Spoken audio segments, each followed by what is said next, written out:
নাসির আহমেদ শাহিন।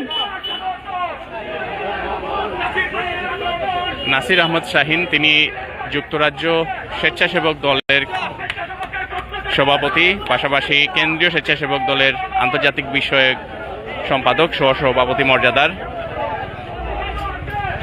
তাকে স্বাগত জানানোর জন্য আজকে হাজারো নেতাকর্মী, সিলেট বিএনপির এবং অঙ্গ সংগঠনের, স্বেচ্ছাসেবক দলের বিভিন্ন পর্যায়ের নেতাকর্মীরা এখানে আজকে উপস্থিত হয়েছেন, তাকে স্বাগত জানাচ্ছেন।